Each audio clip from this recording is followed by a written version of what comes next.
The responsibilities of a designated records officer.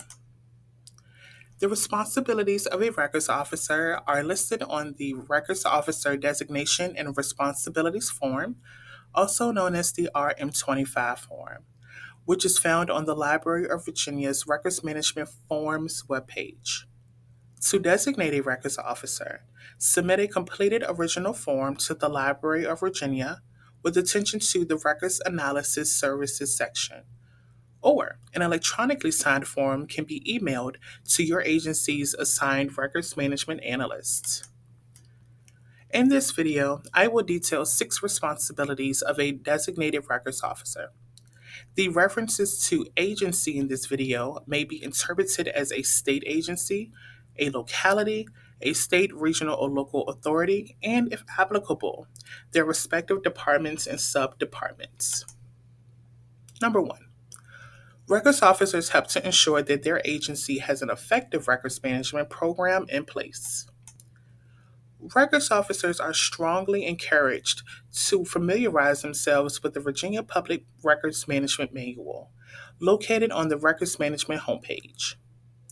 The manual is a guide to assist records officers in their understanding of what effective records management should look like. Effective records management includes the development of clear agency policy and procedures that address how the agency will implement the library approved retention schedules. Records management policy and procedures should be approved and supported by senior management, documented internally, and disseminated throughout the agency. For detailed guidance on creating records management policy and procedures, visit the Creating Policy and Procedures page located on the Records Management homepage. Number 2. Designated records officers are highly encouraged to monitor the Virginia Records Officer Listserv, also known as VAROL. VAROL is an electronic mailing list for the discussion of records management topics by the records officers of Virginia's local and state governments. Through VAROL, participants can share problems and also their solutions they have found while managing the records of their organization, get notifications of updated general schedules when they are revised, and receive current workshop schedules or other timely information. It is the responsibility of the records officer to pass along information from VAROL that is relevant to their agency.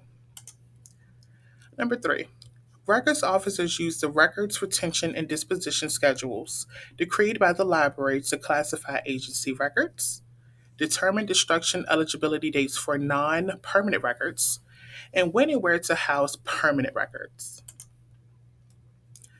Records officers are responsible for communicating pertinent schedules along with instructions on how to apply them.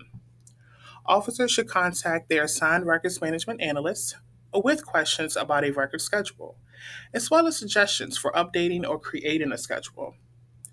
State agencies officers work with their assigned records management analysts to develop and regularly review agency-specific retention schedules. Number 4. To help ensure the transparency of records management expectations, records officers are responsible for facilitating regular training within the agency. At a minimum, records management training should cover using the schedules, storing and retrieving records, and destroying records. If an agency reformats records, instructions on reformatting procedures should be presented. Basic records management training should be given to all new employees who will have records responsibilities, with continuing education provided to all pertinent staff at least annually. Number 5. Records officers are responsible for authorizing records destruction. Non-permanent public records are required to be properly destroyed by completing the Electronic Certificate of Records Destruction, also known as the RM3 form. While anyone can create the RM3 form, the records officer is required to approve the form before the records are destroyed.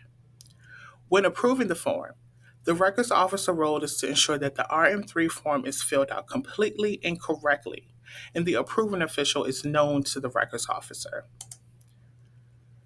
Records officers should be aware of departments that are not submitting RM3 forms, as well as those who are reporting destruction only of paper records when there are also electronic records being utilized. Records officers should educate and keep staff aware of the importance of the RM3 process for all record types. And lastly, number 6. Records officers are responsible for identifying the essential and archival records within their agency. Essential records are those required by an agency to immediately reestablish operations in the event of a disaster. Examples of essential records may include account receivables, contracts, and payroll. Records officers are responsible for ensuring that their agency has a plan in place that will provide the protection and recovery of records in the event of a disaster or other unplanned incidents. Archival records are those with enduring historical value. Archival records are identified on the retention schedules as having a permanent retention and may be offered to the archives at the Library of Virginia. The responsibilities of a records officer cannot be met alone.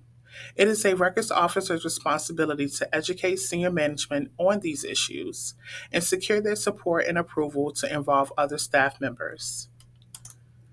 This concludes the tutorial of responsibilities of a designated records officer.